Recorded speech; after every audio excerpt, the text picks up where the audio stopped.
Gini aja. Dah. Keserakahan kita. Dah, duduk aja. Jadi kalau kita serakah, bumi ini nggak cukup. Itu yang menyebabkan kerusakan lingkungan. Jadi ini definisi lingkungan, adik-adik silahkan dibuka di Undang-Undang Perlindungan Hidup, bahwa intinya lingkungan hidup itu adalah satu kesatuan antara manusia dengan yang ada di dalamnya. Ya di buku IPA ya Bu, ya ini materi IPA ya Bu ya. Nah nanti adik-adik baca buku pelajarannya bahwa ada yang namanya lingkungan. Jadi dia ada kesatuan itu, kesatuan adik-adik. Nah namanya dia harus satu ya, antara ruang ada yang namanya makhluk hidup dan ini pasti ada nih di pelajaran IPA, ada nggak nih? Biotik, abiotik. Kalau biotik itu dia hewan, tumbuhan, manusia, makhluk hidup. Kalau abiotik apa contohnya? Jadi antara komponen biotik, abiotik itu harus satu kesatuan, tidak bisa dipisahkan. Oke lanjut bos. Jadi karena dia kesatuan, tadi kan ada ya kata Pak Mahatma apa? Manusia itu serakah. Karena serakah itu akibatnya ada apa? Pencemaran. Ada pencemaran tanah, ada pencemaran air, ada pencemaran udara. Ya, adik-adik sering dengar ya. Kalau tiap hari kita pasti terkena ya. Ini pencemaran udara ya. Polusi ya adik-adik ya, dari knalpot, dari ini ya. Suara saya kedengaran ya? Oke. Jadi ada yang namanya pencemaran. Ini buku IPA masih ada juga ya Ibu ya, kira-kira ya. Yang namanya pencemaran itu dia bahwa ada kita masukkan zat energi atau komponen lain ke dalam air atau udara gitu. Jadi dia akhirnya berubah. Yang tadi airnya bersih, bening, sungai ya. Sungai kan ya tadinya bersih, bening dan bisa kita minum kalau orang tua kita zaman dulu, tapi sekarang sungainya seperti apa kira-kira? Sekarang sungai kita bagaimana? Kotor ya, banyak sampah. Karena apa? Karena ada zat energi yang kita masukkan. Contohnya apa? Kita buang sampah. Karena kita buang sampah ke situ, akhirnya airnya tidak bening lagi, tidak jernih lagi ya. Kita tidak bisa minum, itulah pencemaran. Di tanah juga seperti itu. Jadi kita kadang memasukkan zat-zat kimia, kita buang baterai ke ini ke limbah berbahaya ke dalam tanah, akhirnya dia larut di dalam tanah dan mencemari tanah. Lanjut mas, biar kita tahu. Ini ada pencemaran lingkungan. Ada dua ini adik-adik permasalahan lingkungannya. Ada yang namanya pencemaran lingkungan, ada yang namanya kerusakan lingkungan. Pencemaran itu yang tadi saya bilang tanah longsor, ya kan? Tanahnya jadi tidak subur akibat ini gitu ya, illegal logging. Terus ada yang namanya air danau. Air danau itu kalau dia tercemar, ikan-ikan pada mati. Nah, kayak yang di Danau Toba itu ya, ngambang semua ikannya. Karena apa? Karena ada minyak yang jatuh dari tanker. Ada minyak ibu jatuh ke tanker mencemari air dan airnya akhirnya ikan-ikan pada mati semua. Nah itulah pencemaran. Terus ada lagi pencemaran udara. Contohnya kita itu ada kendaraan, ada apa gitu ya, atau pabrik-pabrik buang asap ke udara. Terus ada ini asap kendaraan. Terus ada lagi kerusakan lingkungan. Ada yang namanya illegal logging. Illegal logging itu adalah penebangan liar. Jadi mereka para penebang itu dia nebangin hutan-hutan. Padahal hutan itu pohon itu tumbuhnya lama, ya kan? Ditebang dan akhirnya hutan-hutan pada gundul. Padahal dia mempunyai fungsi untuk menjaga tata air. Karena tidak ada pohon akhirnya longsor, ya kan? Longsor, banjir bandang dan segala macam. Ujung-ujungnya siapa yang merasakan? Kita sendiri. Terus ada juga tambang batu kapur. Terus ada namanya lahan kritis. Lahan kritis itu ya lahan itu ya bekas kebakaran, bekas kerusakan, dibiarkan aja kayak gitu. Akhirnya lahannya menjadi tidak produktif. Terus ada yang namanya tambang emas ilegal. Ini contoh-contoh aja adik-adik ya. Mungkin di buku IPA juga ada. Next mas. Nanti ada yang namanya limbah B3. Ini nih mas, untuk ini nih nanti ya, limbah sampah ini nanti nanya ke Pak Kukimin. Nah lanjut Mas, nanti porsinya Mas Kukimin nih. Nah terus ada pencemaran, lanjut Mas, nggak apa-apa tadi sudah. Kita itu harus ramah lingkungan, oke? Say no to plastic bag, plastik ini. Jadi salah satu cara kita bisa mengurangi pencemaran lingkungan adalah menggunakan barang-barang yang ramah lingkungan dan mudah terurai. Jadi adik-adik tadi masuk ke sini tengok nggak? Kuenya ada plastiknya nggak? Ada plastiknya nggak? Nah, tidak kan? Jadi kami itu sudah menerapkan itu supaya mengurangi sampah plastik. Lanjut Mas. Nanti ada yang namanya 3R, itu ada namanya reduce, reuse, recycle. Adik-adik bisa lihat itu banyak ya publikasinya. Ini tangannya seperti ini. 3R. Adik-adik, saya mau dengar yang R pertamanya apa? Reduce, reuse, recycle. Sekali lagi kencang, adik. Reduce, reuse, recycle. Tangannya gini semua. Reduce. Oke. Saya akan jelasin nih apa ini 3R ya. Nah, jadi prinsip pengelolaan sampah itu dia akan menggunakan prinsip ini. Ada dia berkembang jadi 4R, 5R, tetapi dasarnya ini. Oke, lanjut Mas. Ini jadi adik-adik mulai sekarang bisa memilah sampah. Dipisah sampahnya berdasarkan jenis. Yang plastik sama plastik, yang kaca sama kaca, yang kertas sama kertas, aluminium sama aluminium. Tadi adik-adik masuk ke sini lihat nggak tong sampah kita warna-warni? Nah, itu nggak iseng aja Bu. Saya mau warna merah, saya cat warna merah, tidak. Itu semua ada artinya. Warna-warna itu ada artinya. Lanjut Mas. Nanti Mas Kukimin akan jelaskan karena ini Ibu maaf Ibu ada request tentang nanti pupuk organik. Jadi saya pengantar aja supaya adik-adik jangan bingung langsung pupuk gitu kan.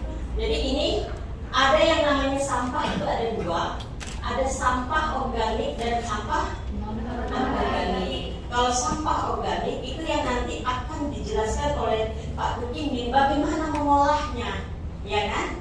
Kalau sampah organik itu dari hewan dan tumbuhan dia udah hancur. Contohnya apa adik-adik? Buah, ya. Kalau kita makan di rumah makan buah, saya kupas kulit nih, makan jeruk. Jeruknya dimakan, kulitnya kira-kira kita makan juga nggak? Jadi apa? Jadi sampah. Terus saya ini enak nih makan nasi rames nih Bu. Ini hobinya makan nasi rames nih Bu, nasi padang. Terus kan ada ikan tuh apa? Ada ayamnya, ayam balado ya. Nah, dagingnya dimakan, sisanya tulangnya saya telan nggak?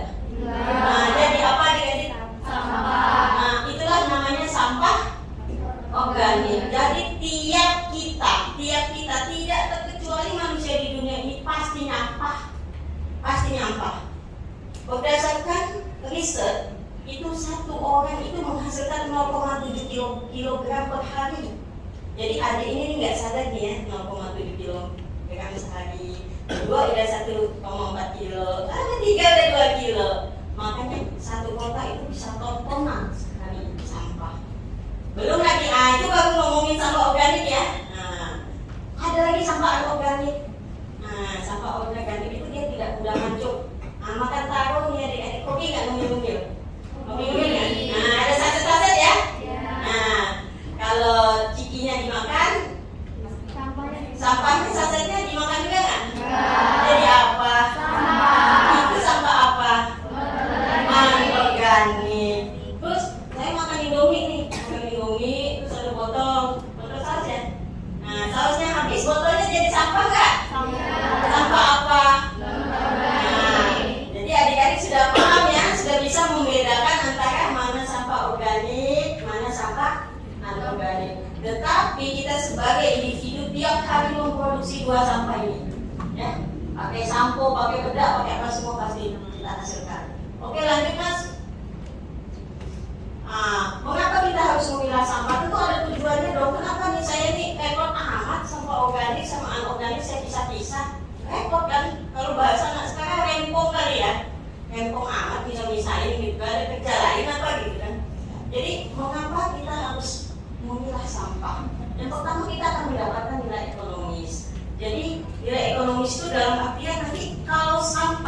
misalnya sampah plastik kita bisa kita olah lagi. Contohnya tuh kayak yang di bawah pukul itu. Bisa dijadikan apa? Bisa dijadikan tas, tuh bisa dijadikan tas, bisa diolah. Jadi dia mendapatkan nilai ekonomis, jadi dijual lagi gitu. Tapi kalau disatuin plastik, kertas, apa semua, waduh hancur bawa belut di dalam itu. Makanya harus dipilah. Terus menghemat energi, artinya apa? Kita itu mendaur ulang itu banyak energi yang terini gitu loh, terhematkan gitu. Contohnya saya sendiri itu sudah sering menggunakan daur ulang. Jadi baju-baju yang masih saya muat bisa pakai, saya pakai gitu kan, ya tidak beli lagi gitu kan. Jadi dengan kita menerapkan 3R itu kita menjadi hemat energi. Terus ada mempermudah proses daur ulang. Jadi tidak semua jadi masyarakat tuh lebih mudah untuk mendaur ulangnya gitu. Mendaur ulang itu dalam artian nanti kalau sampah organik bisa dibikin kompos ya Mas. Kalau sudah dipilah ya. Tapi kalau udah dicampur-campur repot kita. Jadi kalau ada sampah organik kita bisa bikin kompos, terus yang nanti yang plastik kerdus itu bisa dikumpul-kumpulin dijual ke bank sampah, ke pengepul. Adik-adik tahu nggak? Satu papan ada 4 dolar. 4 dolar yang coklat itu apa namanya itu? Nah, itu dikumpul adik-adik 200 rupiah per pengepul. Satu papan. Gitu kan? Nah, jadi dia bisa mempermudah daur ulangnya. 4 itu mengurangi pencemaran lingkungan. Artinya sampahnya jadi berkurang kan. Jadi PTPA pun tidak terlalu banyak, sudah terolah di lingkungan kita sendiri, di rumah sendiri. Terus kelima, mengurangi timbunan sampah. Oke lanjut Mas. Terus ini ada yang video tadi ya, mengurangi pemakaian barang yang bisa menimbulkan sampah. Saya lihat nih, yang pakai tumbler cuman kakak poni bawa ya. Ini ada 1, 2. Coba ditanya kenapa adik-adik ini sudah menggunakan tumbler? Kalau iya kita siap ya. Ada siap ya. Ada, saya soalnya nggak siapin. Iya siapin ya. Oke. Ada ini nih dari Pak Tukim ini. Ini terkait dengan ini mengurangi barang yang bisa menimbulkan plastik. Jadi kalau ini saya tengok banyak yang bawa nih. Banyak yang bawa ya. Yang ditanya yang sudah Tunggu bawa dulu tumbler, nih. jangan yang belum. Iya, biarin aja dulu. Ini banyak yang bawa kayak gini. Jadi kalau bawa ini kalau udah diminum nanti sisanya botolnya jadi apa? Jadi sampah. Jadi adik-adik biasakan sekarang membawa tumbler.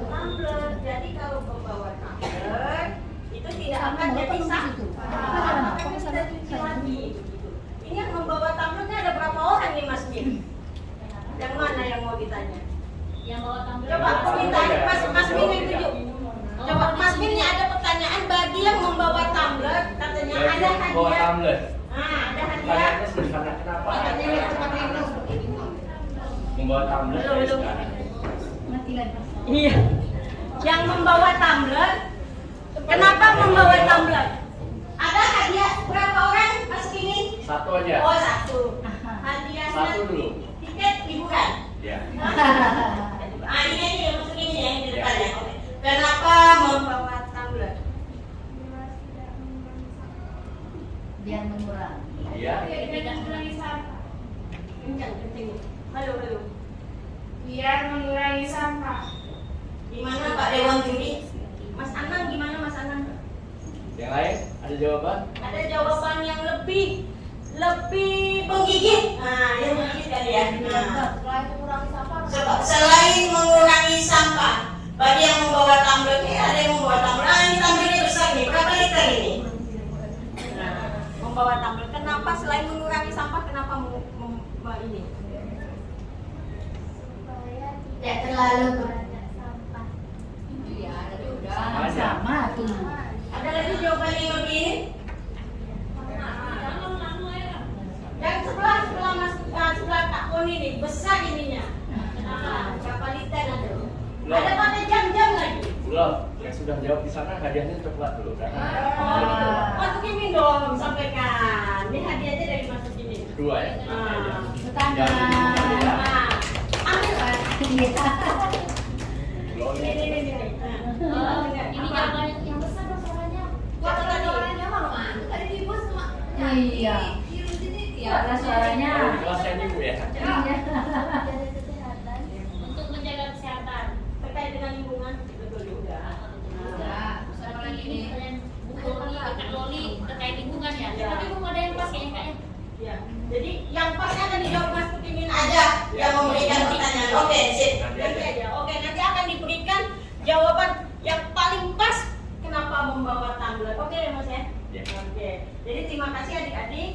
sudah ini. Jadi tadi yang saya bilang, tahu, sadar, dan melakukan. Besok-besok jangan buat lagi ya, begini ya. Nah, adik-adik bawa di dalam tasnya tumbler untuk mengurangi sampah. Jadi adik-adik itu sudah dari sekarang itu menjadi pejuang lingkungan. Nah, jadi menjadi green heroes gitu loh. Orang yang anak-anak muda yang peduli dengan lingkungan, dimulai dari perilaku kita sehari-hari. Terus Mas, tadi Mas, reuse dulu Mas. Reuse. Reuse ini kita memanfaatkan kembali. Artinya apa adik-adik? Adik-adik kalau ada botol-botol tempat kaleng-kaleng susu, ya kan? Jadi tidak usah membelikan tempat pensil lagi, bikin sendiri, ya kan? Yang tadinya kalengnya mau dibuang jadi bermanfaat kembali. Nah, itu botol-botol botol Coca-Cola ya. Jadi itu reuse, itu kita memanfaatkan kembali. Terus ada lagi Mas, recycle. Mic-nya enggak banget kayak. Terus ada recycle. Recycle itu kita mengubah. Jadi seperti kayak Puponi ini yang tadinya plastik asoy jadi tas, jadi tempat pensil. Terus ada yang namanya EcoBrick, bisa untuk tempat duduk ya, botol aqua dan segala macam. Oke, lanjut Mas. Udah ya, 3R tadi diingat ya. 3R diingat. Nah, ini saya ada semacam shot bahwa pilih barang yang menurut kamu lebih baik dan lebih ramah lingkungan. Mas, lanjut Mas. Kita menggunakan sedotan stainless apa sedotan plastik?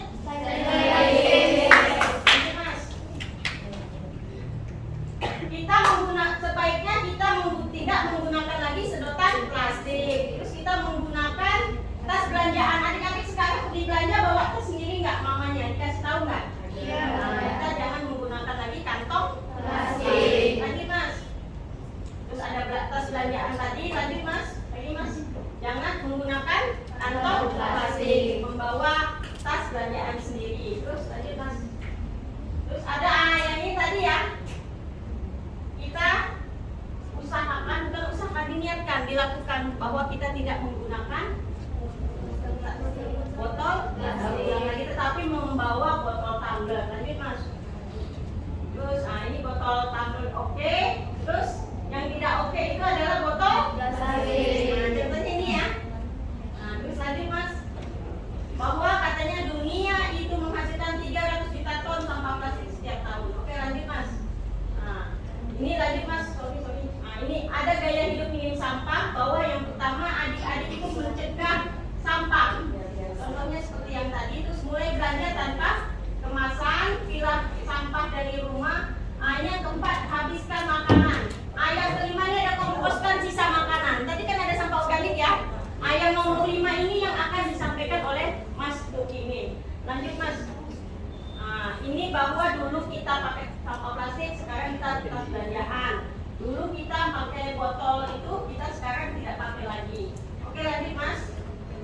Ini mulai belanja tanpa kemasan, tapi di sini jarang ya, tidak bisa. Tapi kita bisa mengurangi ininya, bawa wadah makanan sendiri.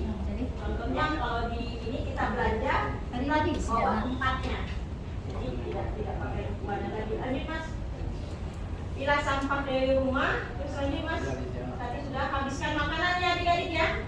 Nah, bahwa banyak orang sampah makanan itu sangat banyak di sekeliling kita. Lanjut Mas. Yang kelima ini komposkan sisa makanan. Ini khusus untuk sampah organik yang akan disampaikan selanjutnya oleh Mas Tukimin. Nanti contoh-contohnya akan dilanjutkan oleh Mas. Oke, thank you. Saya mau adik-adik ini baca hashtag ini. Ayo jaga bumi lindungi. Ayo jaga bumi lindungi bumi. 1, 2, 3. Ayo jaga bumi, lindungi bumi.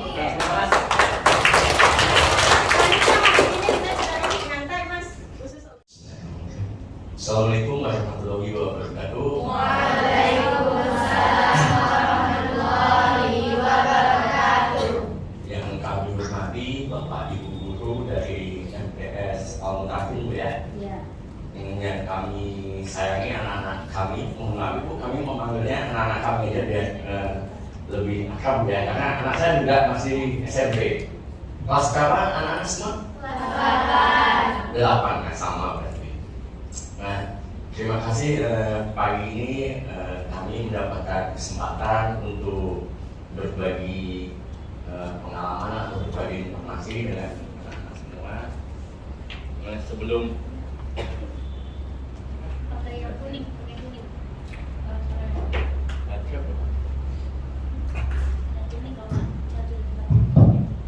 baik, izinkan kami berbagi informasi atau pengalaman atau pengetahuan terkait dengan pengelolaan sampah yang ada di tempat kami. Sebelumnya Bapak Ibu, kami mau menjawab pertanyaan Bu Loli tadi terkait kenapa anak-anak sudah membawa tumbler. Nah, jawabannya juga sebenarnya sudah diulang-ulang oleh Bu Loli. Kalau Bu Loli tadi disampaikan apa tadi? Tahu, sadar, apa satu lagi? Melakukan. Tahu, sadar, melakukan. Itu jawabannya. Kalau yang namanya apa namanya tadi? Mengurangi sampah itu hanya bonus. Terus adik menjawab jaga kesehatan itu hanya bonus. Yang pertanyaan yang dasar adalah kita harus tahu, sadar, melakukan. Kalau bahasa kerennya adik-adik atau anak-anak, bahasa kerennya 1T2M. 1T2M, bukan 1 triliun 2 miliar, tetapi 1T-nya adalah tahu, M keduanya, 2M-nya mau dan melakukan. Kalau nggak mau juga, adik-adik pasti atau anak-anak pasti nggak akan membawa tumbler. Kemudian izinkan sebelum masuk ke materi pengomposan, Ibu sedikit mengantar bahwa terkait dengan pengelolaan sampah kita sudah memiliki Undang-Undang 18 tahun 2008.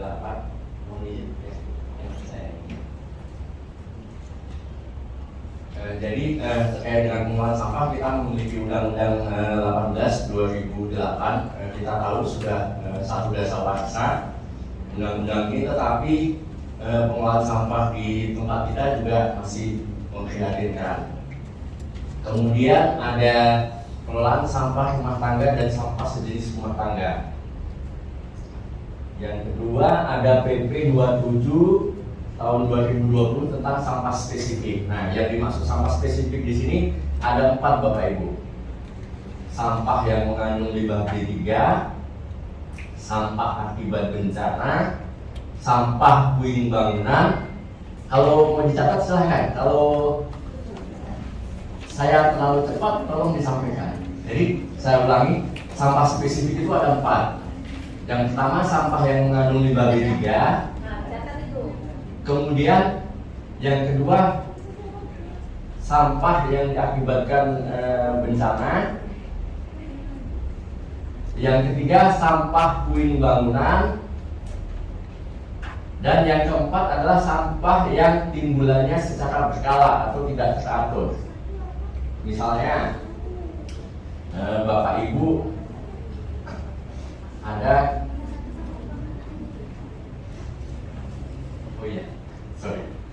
baik, misalnya anak-anak di sekolahnya ada kegiatan-kegiatan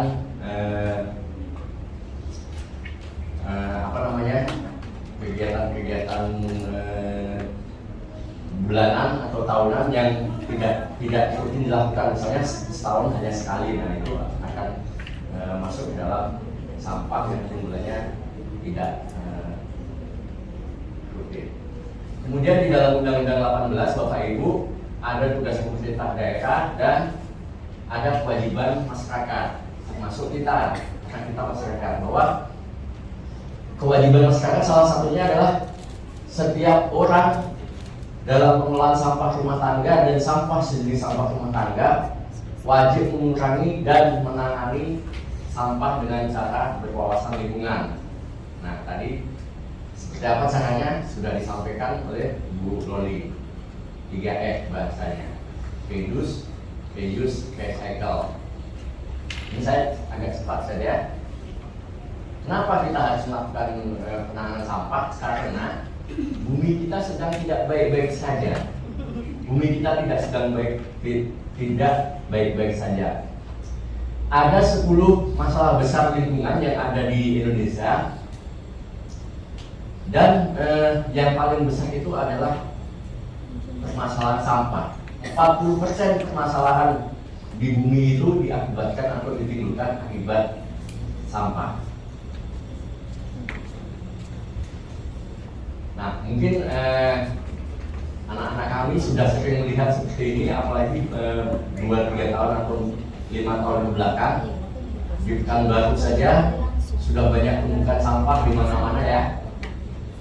Nah, terus pertanyaannya, kalau kita tidak melakukan penanganan atau pengelolaan, apakah kita mau sampah kita di dalam kota atau kota kita di dalam sampah?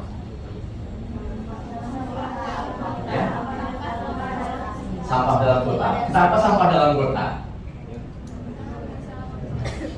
Kenapa sampah dalam kota? Ada hadiahnya, Bu? Yuk, saya ambil yang paling gede hadiahnya. Ada yang mau jawab? Kenapa pilih sampah dalam kota, bukan kota dalam sampah? Tunjuk tangan dong. Kamu jawab. Kalau nggak mau tunjuk tangan, nanti ibu yang di depan yang tunjuk. Pilih sampah dalam kota atau kota dalam sampah?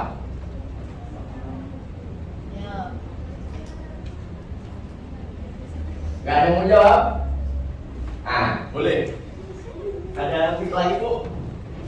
Jangan dikasih dulu aja. Iya, dapat hadiah dulu. Ayo, mana nih? Ayo, deh. Kalau sampah dalam kota itu berarti sampahnya masih sedikit. Jadi kalau sampah masih sedikit masih bisa diuraikan. Mau ditambahkan lagi, silakan. Kalau kota dalam sampah berarti sampahnya sudah banyak. Terus, Jadi kalau sampahnya udah banyak gimana? bumi kita akan rusak. Oh, boleh. Sebenarnya kurang tepat, tapi saya kasih hadiahnya. Nanti menarik sebenarnya. Boleh diterima nih ya. Foto lapet. Nanti fotonya dengan kuponnya aja ya, saya punya hadiah kuponnya. Baik, jawabannya benar. Jawabannya benar. Kenapa kita pilih sampah dalam kota? Tetapi bukan karena sampahnya sedikit. Artinya kalau sampahnya di dalam kota, kita masih ada peluang atau potensi untuk menangani seperti yang disampaikan Bu Loli tadi. Asalkan kita ada kita bisa menangani. Tetapi kalau kota kita dalam sampah, kita sudah bebek bahasanya, Bu. Nggak ada sedikit pun yang sampah itu ditangani gitu. Makanya sampahnya kotanya dalam sampah. Kotanya sudah tertimbun dengan sampah. Nah, ini fenomena seperti ini. Mungkin adik-adik sekali-sekali perlu dibawa kunjungan ke TPA di Rumah Sampah aja, Ibu. Jadi biar tahu sampah yang kita buang itu setiap hari itu seperti ini. Tingginya sudah 30 meter ke atas, Ibu. Ini di Rumah Sampah Jaya kedua. Nah, ini juga kalau adik-adik atau anak-anak melihat di luar, kebiasaan kita seperti ini. Jadi nanti kalau misalnya diajak bapak ibunya membuang sampah dari atas motor, tolong ditegur bapak ibunya. Tempatnya sudah disiapkan, tetapi karena nggak mau berhenti, hanya sekedar menaruh sampahnya, berhenti main lempar saja. Ini kebiasaan yang harus kita hindari. Terus ini kewajiban kita terkait dengan pengelolaan sampah itu bahasanya adalah pengurangan sampah. Tadi sudah disampaikan juga ada pembatasan timbulan sampah, kemudian pemanfaatan kembali, pendaur ulangan. ini sudah disampaikan Bu Loli, ini teorinya kurang lebih seperti ini, bahwa pembatasan itu adalah upaya untuk meminimalisasi timbulan sampah yang dilakukan sejak, ada bahasanya, sejak sebelum dihasilkannya suatu produk dan atau kemasan sampai dengan saat terakhirnya penggunaan produk atau kemasan. Jadi pembatasan itu kurang lebih seperti itu kalau apanya.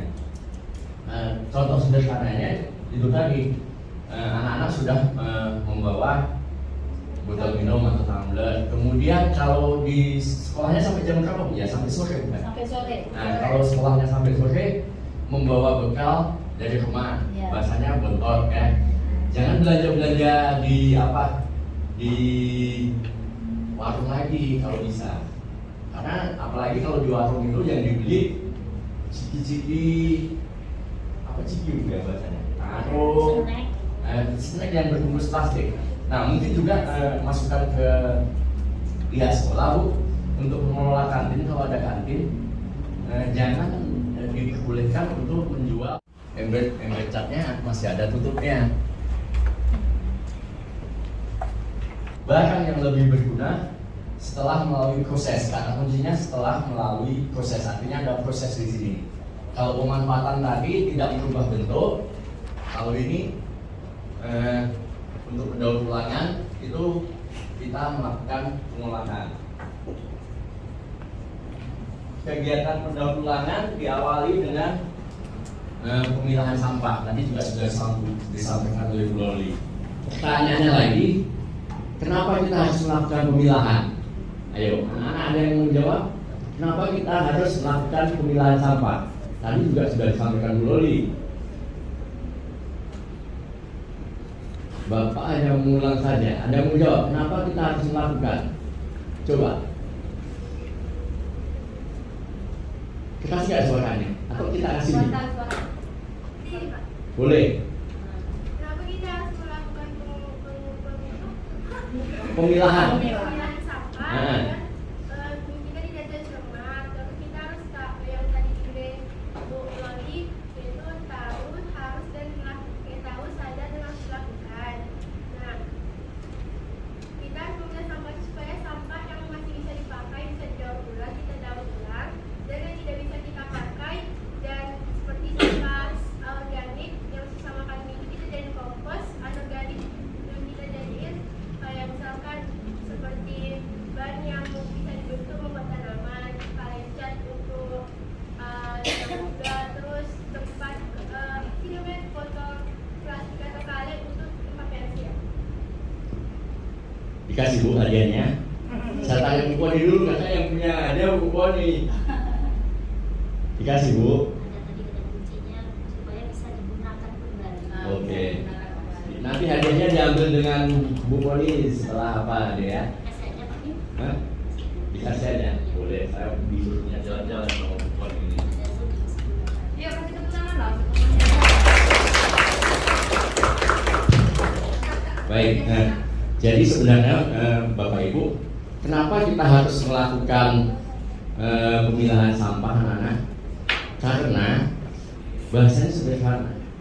Kalau sampahnya tidak dipilah, sampahnya akan bau. Kenapa? Sampah yang tidak dipilah itu mengandung air, bercampur antara organik dan anorganik.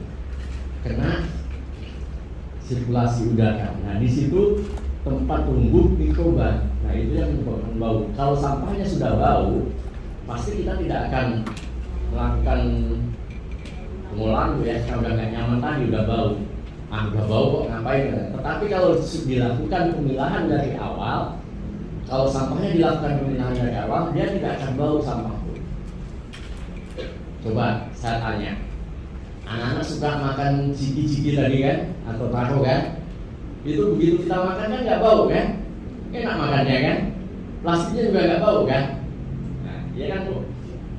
Terus kalau kita makan nasi, kita bawa ke tempat, sisa nasi atau sisa ikan atau tulang setelah kita makan kan nggak bau kan? Iya kan? Iya kan, Mak? Nggak bau kan? Kenapa sampah itu jadi bau? Nah, itu tadi sampahnya sudah bercampur, ada basah di situ mengandung cairan, kita campur, kita buang, kena air hujan, ada bakteri di situ, ada proses di situ, sehingga sampahnya bau. Tetapi kalau kita lakukan pemilahan di awal, sampah itu tidak bau.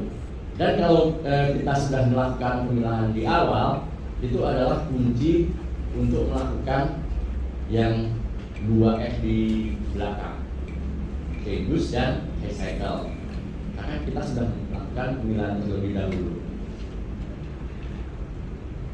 Nah, ini sampah organik tadi sudah dikasih contoh-contohnya juga oleh Bu Loli.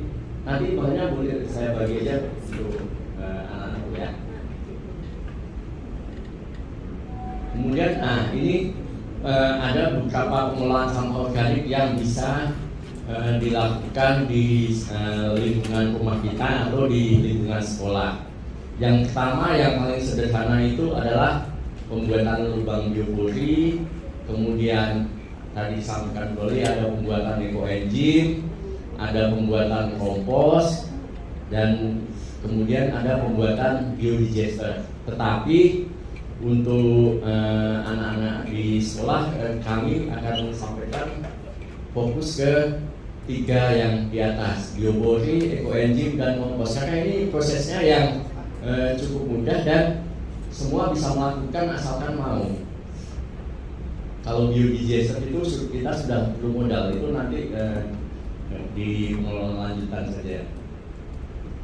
Nah, ini biopori.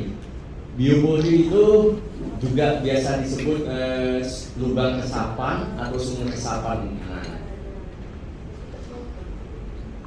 dibuat dengan kedalaman kurang lebih 1 sampai 1,2 meter dengan diameter lubangnya 10 atau 30 cm. Biasanya sudah ada alatnya. Alatnya itu nanti model double T itu nanti bisa dilihat di bawah alatnya. Kita akan praktek nanti. Boleh praktek sebentar nanti Bu ya, biar anak-anak bisa melakukan. Kemudian besaran lubangnya itu kira-kira sebesar galon 4 inci. Tahu galon 4 inci yang untuk septic tank itu? Yang segede, yang gambarnya 4 inci itu. Sebesar kaleng cat yang 1 liter. Nah, kaleng cat 1 liter atau sebesar celengan. Nah, yang paling gampang kurang lebih sebesar tumbler ini apanya? Lingkarannya. Ada tumbler gede, saya baru nampak. Apa manfaatnya? Manfaatnya bisa untuk mengurangi sampah organik yang mengurangi yang kemudian bisa menyuburkan tanah karena di situ banyak mengandung bahan-bahan organik. Kemudian dapat membantu mencegah banjir, apalagi kalau di sekolahnya. Mudah-mudahan nggak ada banjir kalau lihatnya di sekolahnya ya. Tetapi dia bisa lebih cepat untuk mengurangi genangan air. Misalnya halaman rumah kita sering banjir misalnya kan, atau pas hujan sebentar saja tergenang, dengan dibuat lubang biopori ini, dia akan cepat surut. Kemudian membantu mempengaruhi jumlah air tanah. Jadi dia kalau sumur kita misalnya sering kering di musim kemarau dengan banyaknya lubang biopori ini, tentu cadangan air sumur kita atau air tanah kita akan menjadi lebih banyak. Terus ekoenzim. Nah, ekoenzim ini adalah fermentasi dari limbah organik yang tidak busuk, dan belum terkena atau terkontaminasi dengan minyak dan lemak. Ini cukup mudah nanti. Tetapi untuk pembuatan ekoenzim itu dibutuhkan bahan tambahan yaitu gula merah itu. Gula merahnya ini yang memang kalau sekarang agak mahal ya, 20 20.000 per kilo kalau nggak salah. Tetapi ini banyak sekali manfaatnya. Cairan equine ini banyak sekali manfaatnya. Nanti anak-anak atau adik bisa mencari informasi di internet, apa sih equine, apa sih manfaatnya. Salah satunya equine ini bisa menjadi obat dan bisa menjadi pengganti bahan kimia keperluan rumah tangga, seperti misalnya pembersih dapur. Kemudian kalau di toilet ada pembersih cairan toilet itu apa? Wipol, bisa menggantikan wipol. Kemudian dia bisa juga menggantikan deterjen untuk sabun cuci baju, bisa menggantikan sabun mandi, bisa menggantikan sampo. Banyak sekali manfaatnya, Bu. Nanti bisa cari literaturnya. Tetapi ini pembuatannya yang paling mudah karena sampah yang masih segar tadi, contohnya kalau adik-adik suka makan jeruk tadi, sampahnya kan dibuang. Nah itu cukup dipotong kecil-kecil,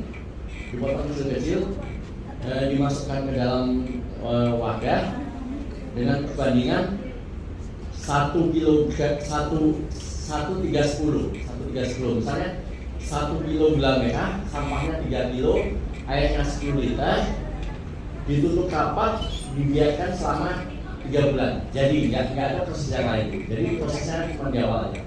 3 bulan, minimal 3 bulan. Sampahnya kalau bisa minimal 10 jenis. Ya, 5 bisa, tapi kalau bisa 10 jenis. Nah, itu prosesnya paling mudah, karena kita buatnya sebentar, kayak nyampe 1 jam, tunggu 3 bulan sudah jadi. Banyak sekali manfaatnya. Malah waktu kita pandemi kemarin, kita susah mencari semprotan itu, disinfektan atau hand sanitizer. Itu kita susah banget kan, Bu.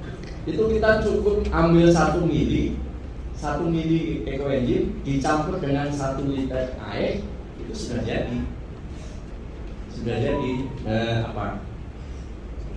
hand sanitizer. 1 mili, bayangkan 1 mili itu kan cuma berapa tetes paling? 1 tetes, 2 tetes kan.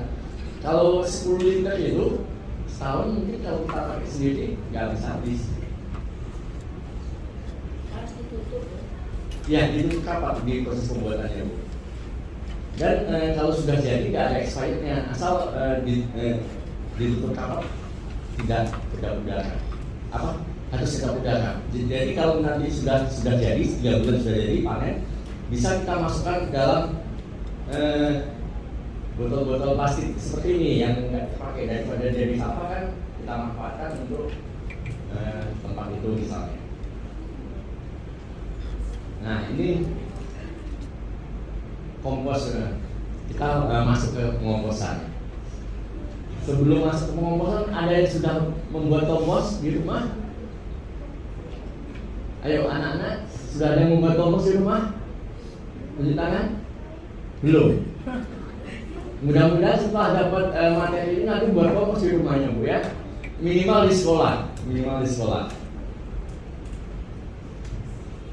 Nah, kompos adalah penguraian parsial atau tidak lengkap dari campuran bahan-bahan organik yang dipercepat artifisial semacam mikroba dalam kondisi lingkungan yang hangat atau lembab. Jadi dalam proses pembuatan kompos itu nanti ada proses di mana sampahnya itu akan hangat atau lembab.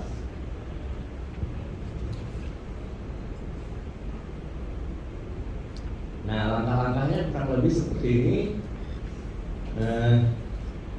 Kita harus memisahkan dulu tadi pemilahan, pisahkan dulu bahan-bahan yang bisa dikompos. Nah, ini beberapa contoh bahan yang bisa dikompos seperti sampah sisa makanan. Tapi tadi kalau bisa sampah jangan ada lagi sih sampah sisa makanan itu.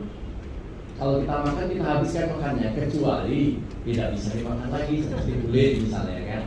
Tapi kalau kita makan mama masak, makannya pakai daging, harus dihabiskan nasinya, harus dihabiskan lauknya, harus dihabiskan sayurnya. Tapi kalau tidak bisa dihindari lagi, nanti sampahnya bisa dikomposkan. Sampah sisa makanan atau sayuran, kulit buah dan daging, termasuk duri ikan kalau kita sering konsumsi ikan, kemudian tulang ayam misalnya, kemudian ada bumbu dapur yang sudah kadaluarsa atau expired, ada potongan ranting-ranting kecil atau potongan rumput atau potongan kayu, kemudian daun-daun, kotoran hewan peliharaan kalau kita ada peliharaan di rumah. Nah, ini contoh-contoh sampah organik yang bisa dilakukan atau bisa dibuat untuk kompos. Ini bahannya kalau seperti itu. Kemudian alat. Nah, alat itu kita bisa menggunakan komposter atau tabung komposter yang sudah banyak dijual Bapak Ibu. Tetapi kalau misalnya kita tidak punya modal, yang paling sederhana adalah ember yang ada tutupnya, karena dia harus ditutup. Atau yang paling mudah itu ember cat bekas itu. Ember cat bekas itu mungkin kalau untuk di rumah kita, rumah tangga itu satu bulan nggak penuh gitu. Jadi bisa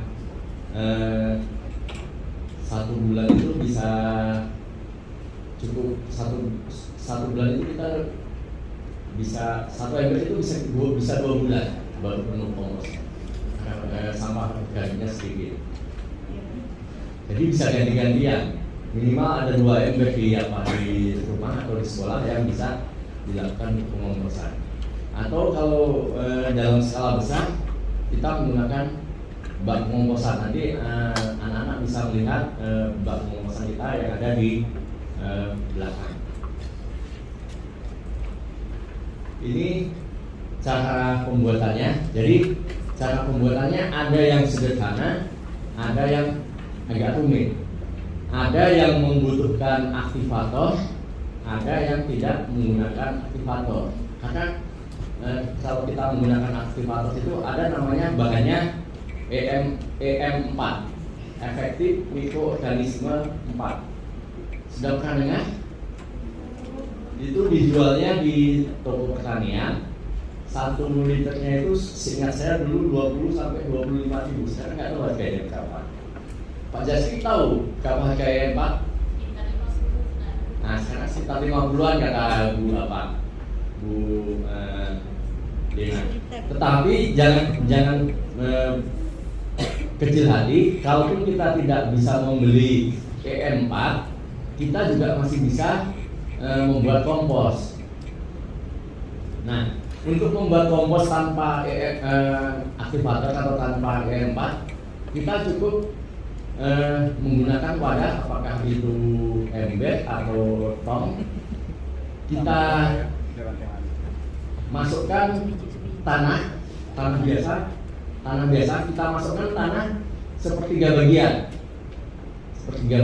mohon izin dulu ya. Kalau misalnya embernya segini, berarti kita masukkan tanah sepertiga bagian di bawahnya. Kita masukkan tanah, kemudian kita siram sampai dengan tanahnya lembab. Jangan basah kali, jangan banjir, cukup lembab. Setelah dimasukkan tanah sepertiga bagian, masukkan kembali sampah yang sudah dipotong kecil-kecil, sepertiga bagian lagi, kurang lebih segini. Setelah sampahnya dimasukkan, masukkan dengan tanah lagi di atasnya, 3 bagian lagi. Siram lagi sampai lembab tanahnya. Dan tutup rapat. Nanti sekitar 3 minggu sampai 1 bulan kompos akan jadi. Itu pengomposan sederhana. Yang sederhana banget, katakanlah yang tanpa aktivator atau yang modalnya sedikit banget gitu. Karena kita nggak harus beli aktivator tadi. Tapi kalau kita mau menggunakan aktivator bisa juga. Kalau kita menggunakan aktivator, kita tidak perlu menggunakan bantuan tanah. sampah yang sudah begini. Kalau kita menggunakan aktivator, kita harus mengaktifkan dulu aktivatornya. Cara mengaktifkannya, tuang E4 ke dalam air dengan perbandingan 1:50. 1:50.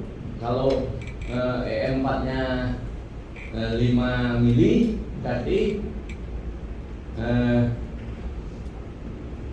airnya kurang lebih 250 mili. Kalau E4 itu biasanya 1 liter. Biasanya E4-nya 1 liter, berarti airnya 50 liter. Tambahkan gula 250 cc dikali 50. Nah, nanti hitungannya seperti itu. Itu kita caranya mengaktifkan aktivatornya. Kemudian masukkan sampah organik yang sudah dicincang ke dalam wadah sambil disemprot kalau bisa Bu, biar apanya rata. Nah, disemprot dengan cairan yang sudah diaktifkan tadi, atau disiram. Tetapi kalau kita menggunakan gayung, kita siram, itu kita pastikan harus diaduk sampah organiknya biar basahnya atau aktivatornya rata.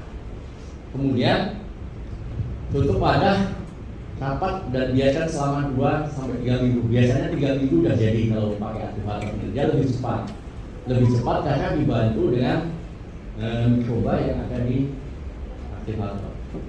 Selama kita melakukan pengomposan, sebaiknya jangan dibuka-buka. Kenapa? Karena itu tadi di situ ada proses pengomposannya, di mana sampah itu cenderung hangat di sana. Kalau sering kita buka, suhunya akan berubah-ubah, sehingga sampahnya akan lama menjadi kompos. Sama dengan orang-orang tua kita dulu mungkin proses membuat tape. Kalau kita nggak sabaran, kita buka-buka terus, pasti nggak masak-masak. Tapi kalau kita sabar, misalnya 3 hari baru kita buka atau seminggu baru kita buka, pasti jadi dan hasilnya lebih manis. Terkait pengomposan, kemarin di tanggal 28 anak-anak ada pencanangan kompos D oleh Ibu Menteri, pencanangan kompos D di lapangan Banteng Jakarta. Ini diikuti oleh seluruh provinsi dan kabupaten kota. Jadi massal se-Indonesia. Nah, kita lihat videonya pengomposan kita seperti apa di belakang.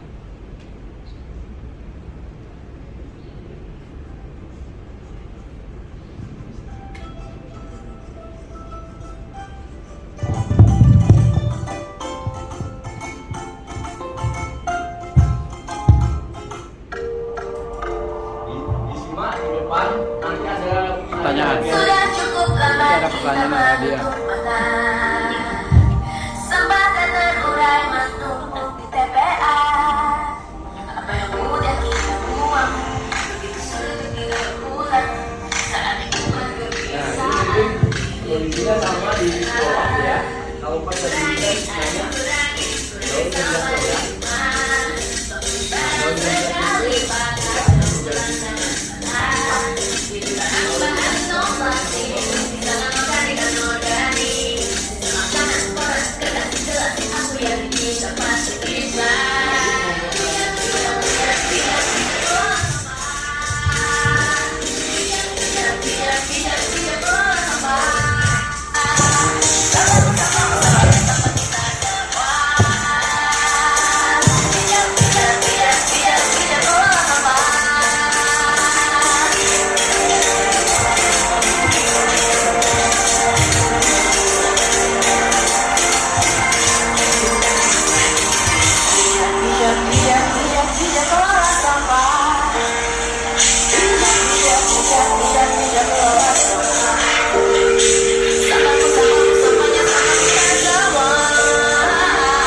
itu kemasan 3 kilo itu harganya kalau di luaran itu bisa 10.000.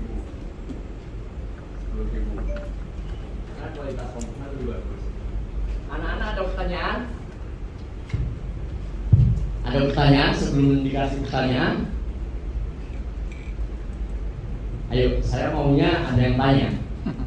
Kalau saya nggak bisa jawab, nanti ada Bu Poni yang bantu saya. Kalau anak-anak nggak ada yang tanya, nggak saya lanjutkan Bu, bentar filmnya. Ada film satu lagi soalnya. Nah, yuk. Apa pertanyaannya? Kalau saya nggak bisa jawab, nanti Bu Poni yang jawab ya.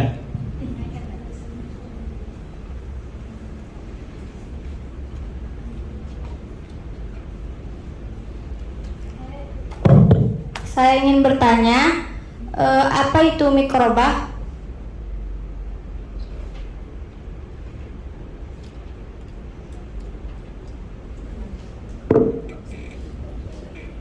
Itu aja. Nggak ada lagi. Ada lagi? Nah, salah.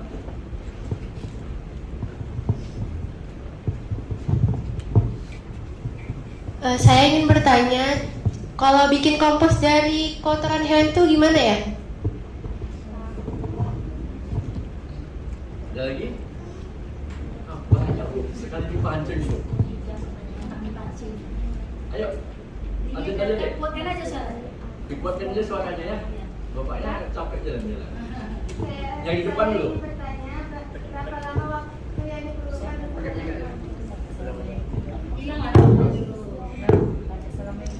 Assalamualaikum warahmatullahi wabarakatuh. Perkenalkan nama kamu saya. Perkenalkan, nama saya Hayatul Husna Ramadhani Arnur dari MTS Al-Mutakin kelas 8B. Saya ingin bertanya berapa lama waktu yang menggunakan untuk membuat kompos? Ada lagi? Itu yang di belakang. Satu lagi. 2 ya? 1 atau 2? Tidak. Dikasih jam biar kawannya yang lain. Terima kasih Pak. Assalamualaikum warahmatullahi wabarakatuh.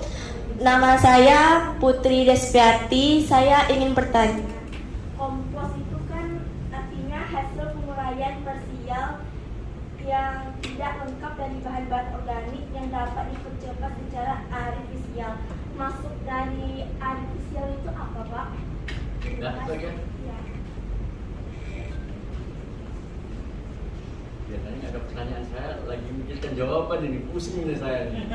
Tapi nggak apa-apa, ada bukunya nanti kalau saya nggak bisa jawab, bukunya yang jawab. Udah, nggak ada yang lagi sebelahnya. Baik, saya akan coba jawab. Nanti kalau misalnya kurang lengkap, dilengkapi oleh Bu Poni ya. Yang pertama, mikroba. Mikroba itu adalah bakteri baik. Bakteri baik yang membantu proses pembusukan. Sehingga mikroba ini membantu proses pembusukan di dalam menghasilkan kompos.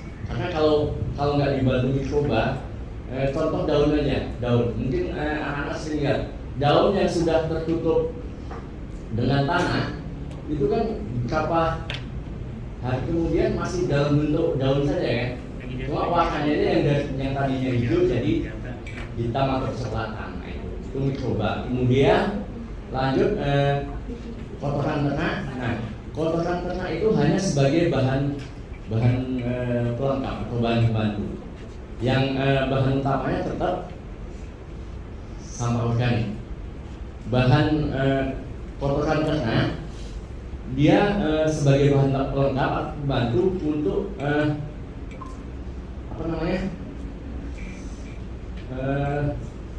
memperbanyak kandungan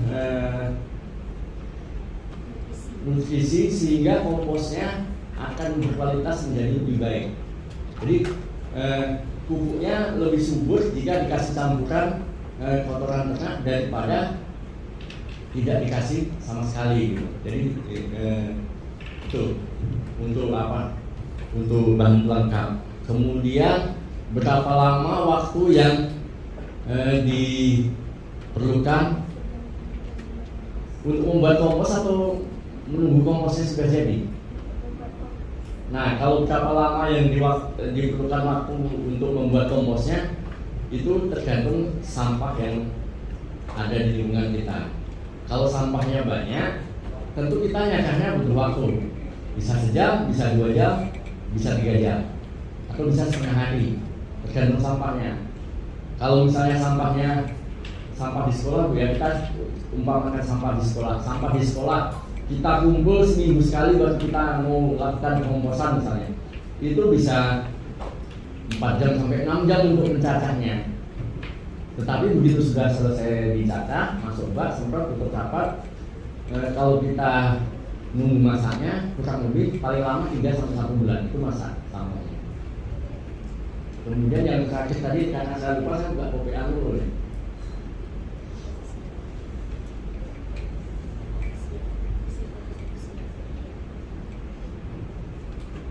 Ini buku ini dia.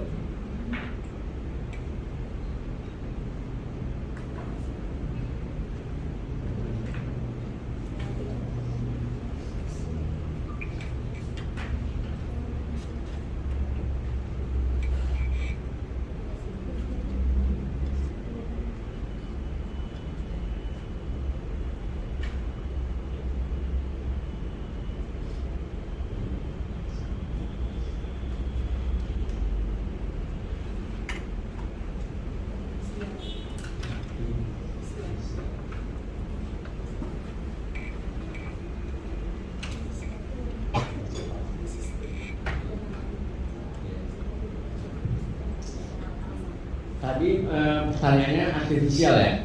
Iya, artifisial. Ya, artifisial itu proses pembusukan yang lebih cepat dan tidak menimbulkan bau karena dibantu oleh mikroba tadi. Begitu, atau ada tambahan buku nih? Sebentar, saya karena lupa jadi saya alihkan buku. Baik, bismillahirrahmanirrahim. Siapa tadi namanya, Nak? Putri. Jarang yang ada bertanya kayak gini, Nak. Ini kalau udah jawab kayak gini nih harus mikir juga ibu ini. Saya kasih hadiah lah, Bu ya. Boleh kasih hadiah. Baik, Nak Fitri dan anak-anak yang lainnya. Artifisial itu adalah sebuah teknologi, dan teknologi ini pertama ditemukan oleh Yakamura, itu orang Jepang, dalam proses pengomposan. Mereka punya penelitian itu banyak banget sehingga untuk menangani sampah yang ada di Jepang itu khususnya organik, karena Jepang itu terkenal dengan daerah yang agrikulturnya yang sangat tinggi, ya pertaniannya sangat tinggi, sehingga mereka menemukan sebuah proses pengomposan yang disebut dengan artifisial atau yang kita sebut sekarang tuh keranjang Takakura. Jadi sistemnya mereka membuat sebuah sistem sehingga pengomposan tersebut gampang, mudah terurai dan tidak menimbulkan bau sehingga mengganggu lingkungan seperti itu.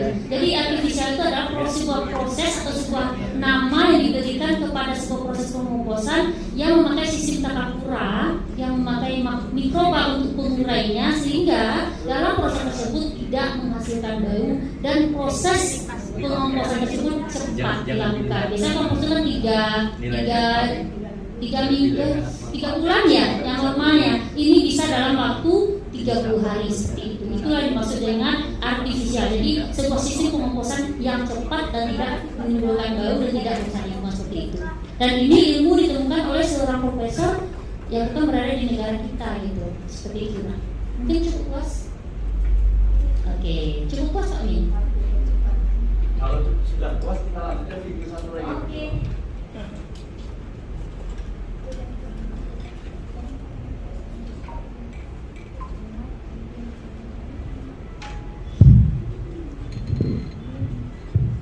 Ini pengomposan yang ada kemarin dari 41% adalah sampah organik.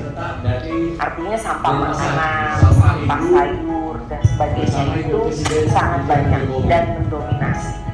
Sebetulnya bisa semuanya itu dikurangi, tidak masuk ke TPA. Kalau kita bisa melakukan pemilahan dari sumber, dari rumah, dan juga melakukan kompos.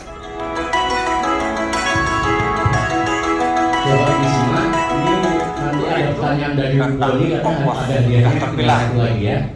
Non organik itu yang organiknya kita cacah pakai mesin ini, pakai mesin. Setelah dicacah itu kita campur dulu dengan mol. Ada kotoran rusa, campurannya, fermentasinya ada pergi. Setelah dicacah berapa bulan, 2 bulan itu ya.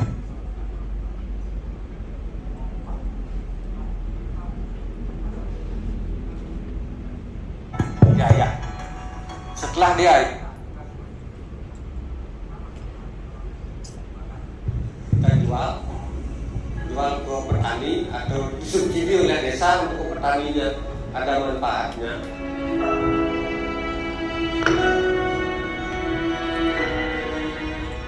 Jadi yang pertama adalah ketika kita di rumah, misalnya kita makan buah, potong buah, atau potong sayur, ada sisa makanan, nah itu memang harus dipilah. Jangan dicampur dengan sampah jenis lainnya, ya, sampah kertas dan sebagainya. Karena kalau dicampur, sampah-sampah yang anorganik tadi itu akan menjadi kotor dan nilai ekonominya akan menjadi turun.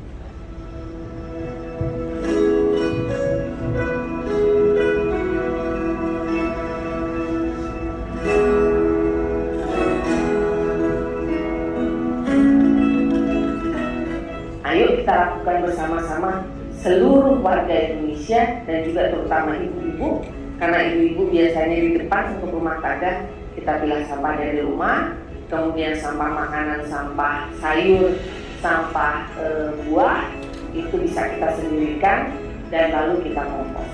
Dan mari bersama-sama jaga kebersihan lingkungan. Jangan buang sampah sembarangan.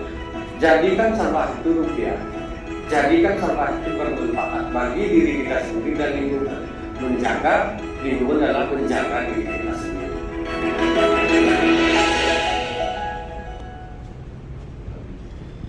Nah, ini ada hadiahnya yang paling gede nih, nggak tahu apa isinya nih. Pertanyaannya dari Bu Boni. Yang bisa jawab langsung tunjuk tangan ya. Baik. Kayaknya semua pada tegang ya. Bu Loli, kita boleh ice breaking lagi nggak? Ice breaking aja ya. Makan kuenya dulu. Oh ya, boleh makan. Jadi anak-anak boleh minum dulu, boleh makan dulu. Yang tidak punya minum boleh ambil di belakang ada gelas. Silakan 5 menit mengambil minum. 5 menit. Minumnya di meja. Ayo, 5 menit ya. Bu Boni jawabkan pertanyaannya ya. Oke, 5 menit. Kuenya dicicip monggo. Yang nggak dapat jatah kue boleh minta kawannya di sebelahnya.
kita ice breaking dulu.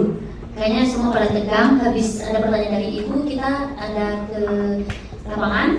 Kita melihat geopori dan melihat pengoplosan yang dilakukan di kantor kita di P3 Sumatera. Ayo anak-anak, habiskan dulu yang dikunyah di mulut.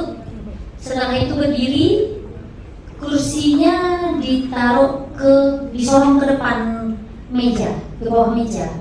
Oke, berdiri di belakang kursi masing-masing. Ayo. Yang belum habis makanan di mulut jangan berdiri. Adab kita adalah makan sambil duduk, bukan makan sambil berdiri.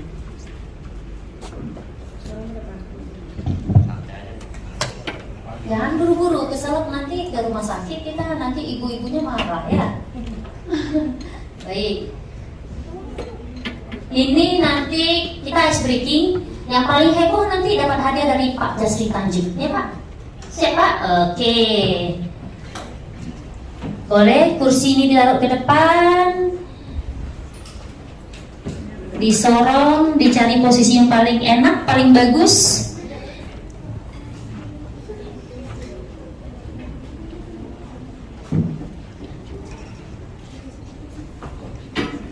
Bu Martina masih ada nggak? Oh nggak ada lagi ya. Ibu-ibunya boleh ikut serta, Ibu. Mohon ikut ice breaking sama anak Ibu yang duduk di apa Ibu apa namanya? Bu boleh ikut ice breaking sama anak. Ayo Bu, boleh Bu gurunya? Ibu gurunya boleh berdiri untuk ikut ice breaking sama anak. Sudah semua Bu. Oke, sudah semua? Are you ready? Ready. Masya Allah, tabarakallah. Oke. Melihatnya ke sana, biar nggak salah. Siapa yang paling heboh senamnya nanti akan diberikan hadiah oleh Pak Jasri.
Untuk kita semua. Karena nggak ada yang goyang-goyangannya, saya masih punya dua. Oh, masih punya dua. Oke ya. Berarti kelompok 7 nggak kemana-mana. Oh, enggak. Baik. Pertanyaannya cuma satu. Harapannya bisa menjawab. Oke, serius. Harapan Ibu ketika menjawab pertanyaan, tunjuk dulu, ketika ditunjuk baru kita menjawab, perkenalkan nama baru jawab pertanyaannya. Oke, sepakat itu ya. Baik. Tadi Pak Bu Loli sama Pak Tukimin sudah menjelaskan tentang pengelola sampah yang baik dan benar dan apa yang bisa kita lakukan untuk mengelola sampah tersebut. Karena bagaimanapun sampah adalah tanggung jawab kita masing-masing. Benar nggak? Benar ya? Habis ini anak-anak sepakat yang untuk bertanggung jawab terhadap sampah yang dihasilkan. Jadi sampah kita itu adalah tanggung jawab kita, bukan tanggung jawab orang lain. Ada tadi sampah organik, ada sampah anorganik, dan apa yang bisa dilakukan untuk mengolah sampah tersebut. Nah, pertanyaan Ibu, apa saja yang bisa kita lakukan sebagai masyarakat, sebagai siswa, sebagai anak, sebagai kakak atau adik, untuk sampah organiknya? Tadi ada 4. Saya sampaikan di bahan tadi ada 4. Coba sebutkan 3 saja. 3 saja yang bisa kita lakukan untuk mengelola sampah organik. Yang di pojok belakang, oke. Berdiri, sebutkan namamu dan jawab pertanyaannya. Yang paling tepat akan mendapatkan hadiah. Assalamualaikum warahmatullahi wabarakatuh.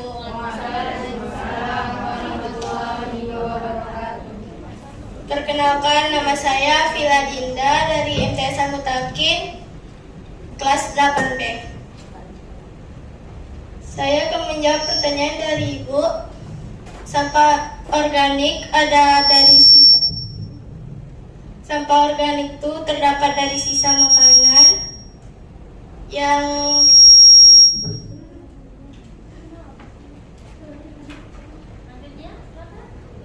berasal dari sisa makanan, contohnya dari hewan dan tumbuhan.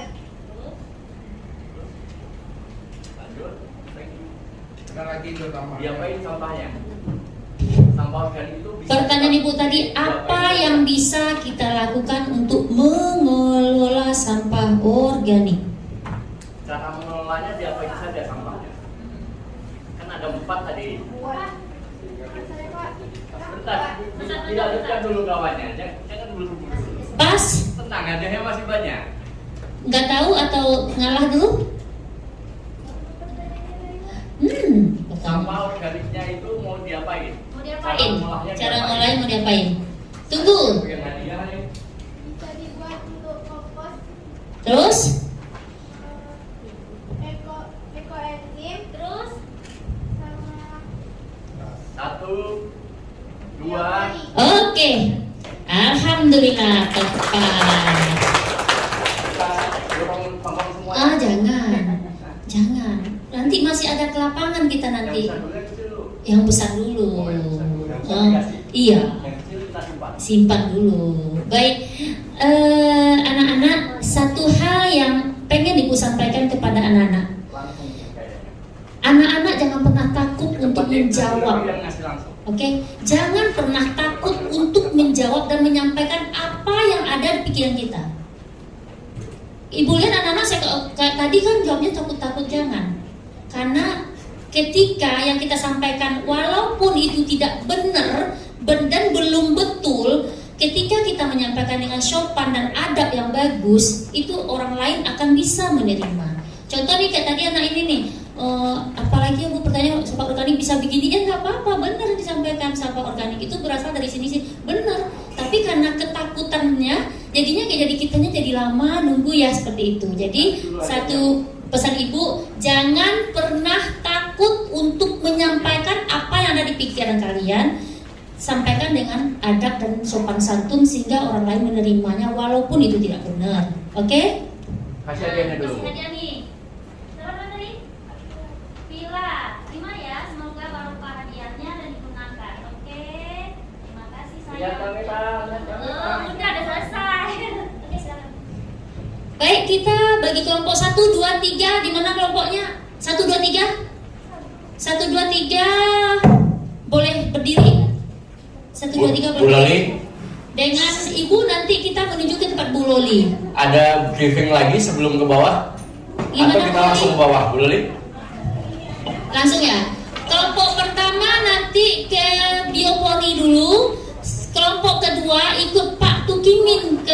pengomposan. Masing-masing waktu di lokasi adalah 15 menit.